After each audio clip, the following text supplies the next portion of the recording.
In this morning's talk, I was going into some of the fundamental features of Zen, and today I want to concentrate on that aspect of Zen practice which is called in Chinese Mo Che Chu, or going straight ahead. A master who was once asked, "What is the Tao, the way?" replied, "Walk on." Actually, go. As we say, go man, go. Go, go. And it is this aspect of Zen which is what is truly understood by detachment, or having a mind that isn't sticky and that isn't stopped at any point in its whole working. To be stopped at a certain point is what is called having a doubt, as when one fumbles or wobbles or hesitates about something, trying to find the right solution for the circumstances by thinking it out in a situation where there really is no time to think it out. So that when a Zen teacher asks his disciple a question, he expects an immediate answer, as it were without thought or premeditation. They speak in Zen, they use a phrase, to have a mind of no deliberation. And they also speak of a kind of person, a man who doesn't depend on anything. That is to say, on a formula, on a theory, on a belief to govern his action. And this person who doesn't stick anywhere is like Dante's image at the end of the Paradiso, where he says in the presence of the vision of God, "But my volition now and my desires were moved as a wheel revolving evenly by love that moves the sun and other stars." And the image of the wheel, which is not too tight on its axle and not too loose, that is really with the axle, is the Zen principle of not being attached, not being sticky. It's very difficult for us to function in that way because we've been brought up to believe that there are two sides to ourselves. One, the animal side, and the other, the human and civilized side.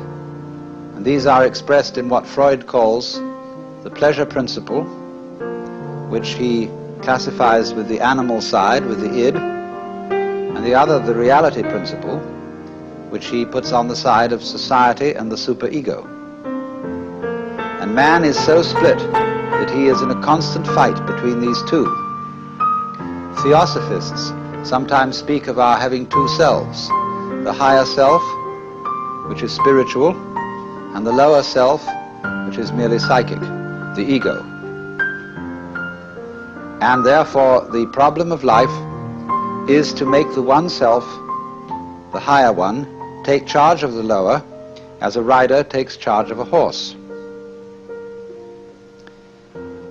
But the problem that constantly arises is, how do you know that what you think is your higher self isn't really your lower self in disguise? When a thief is robbing a house and the police enter on the ground floor, the thief goes up to the second floor, and when the police follow up the stairs, he goes higher and higher until at last he gets out to the rooftop. And in the same way, when one really feels oneself to be the lower self, that is to say, to be a separate ego, and then the moralists come along, they are of course the police, and say, "You ought not to be selfish," then the ego dissembles and tries to pretend that he's a good person after all. And therefore one of the ways of doing this is for the ego to say, "I believe I have a higher self."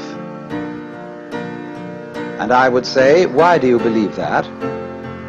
Do you know the higher self?" "No, if I knew it, I would behave differently." But I'm trying to get there. Well, why are you trying to get there? Well, then the police wouldn't come around. Then the moralists wouldn't preach at me. Then I could feel that I was doing my duty, behaving as a proper member of society. But all this is a great phony front. If you don't know that there is a higher self, and you believe that there is one, on whose authority do you believe this? You say, oh, such and such a teacher, Buddha, Jesus, Shankara, the Upanishads, said that we have a higher self. And I believe it. Catholics sometimes say they believe their religion because they're told to, and they have to be obedient.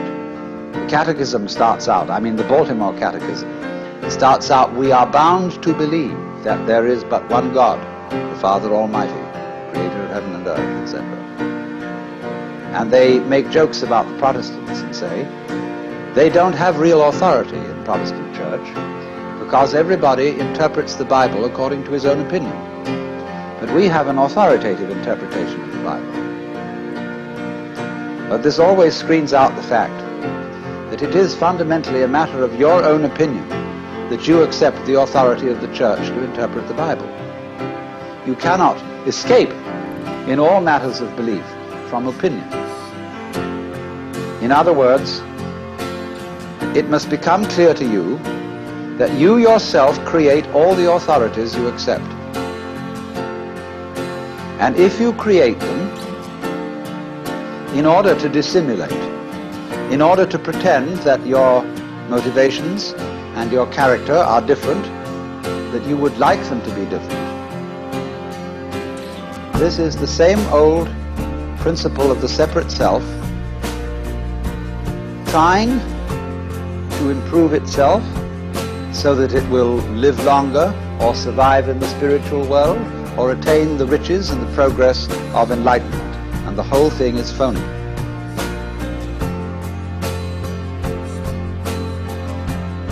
So in Zen, a duality between higher self and lower self is not made.